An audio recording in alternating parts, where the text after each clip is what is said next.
నమస్తే. శ్రీ గురుభ్యో నమః. శ్రీమాత్రే నమః. ఇక్కడ మనకు అనుమానాలు అంటే ఆహ్, ఏదో అంటారు చూడండి. అడిగేవాడికి చెప్పేవాడు లోకువ అని ఒక్కొక్కరికి కొన్ని రకాలైనటువంటి ప్రశ్నలు చాలా వింతగా చాలా గమ్మత్తుగా ఉంటాయి. ఈ ప్రశ్నలు నిజంగా ఎందుకు వేస్తారో తెలీదు. నిజానికి ఏంటంటే ఆవిడెవరు అండి? భర్త చనిపోయాడు. అయినా గూడా నార్మల్‌గా కనిపిస్తుంది. మొన్న ఈ మధ్య కాలంలో ప్రశ్న. నిజంగా భర్త చనిపోతే నార్మల్‌గా కనిపించకూడదా? ఆమె స్త్రీమూర్తి కాదా? స్త్రీ అంటేనే గూడా ఇష్టంగా, అందంగా అలంకరించుకోవాలని ఉంటుంది కదా! భర్తకు అందానికి ఎక్కడైనా ఏదైనా ముడిపడి ఉందా? మరెందుకు? మరెందుకు మన పెద్దోళ్ళు అట్లా అన్నారు? ఇది మనం అడిగేటువంటి ప్రశ్న.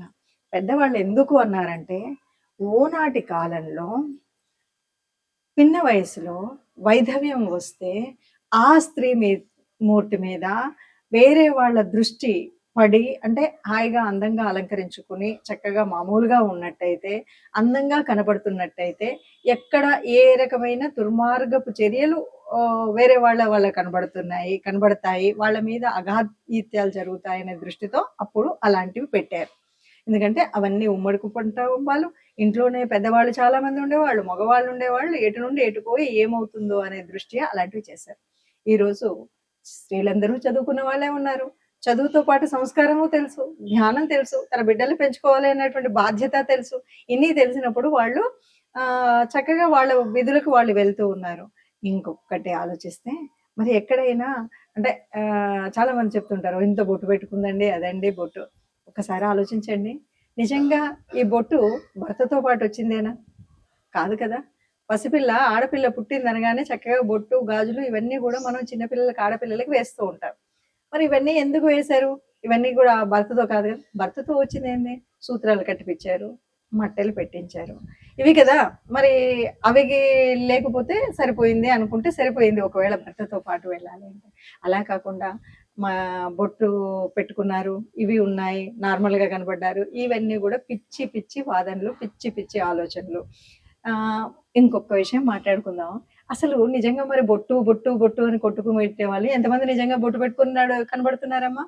ఎవరు కూడా ఇప్పుడేమో బొట్టేం కనబడతలేదు కదా! బొట్టు ఉన్నవాడికే బొట్టు అంటే నిజంగా ఇది ముత్తైదువులో ఒక భాగం అనుకునే వాళ్ళు కూడా బొట్టు పెట్టుకొని ఉండట్లేదు కదా! అలాంటప్పుడు ఎందుకు ఈ బాధ?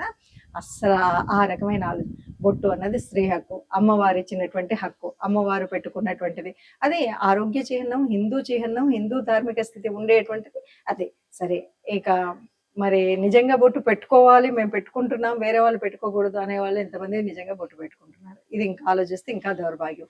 ఏదేమన్నా సరే మనం అసలు ఆ స్త్రీ మూర్తిని ఏ రోజైనా భర్త మరణించిన తర్వాత మనం పూర్వ సువాసిని అంటూ గౌరవప్రదంగా కొలిచేటువంటి స్థితి ఉండేది. మనం పూర్వం రోజుల్లో అయితే ఉత్తరాలు రాస్తే మహారాజశ్రీ భాగీరథి సమానురాలైన అనేటువంటి వాక్యంతో మొదలుపెట్టే వాళ్ళట పూర్వ సువాసినులకు. ఎంతో గొప్పనైనటువంటి గౌరవం ఉండేది.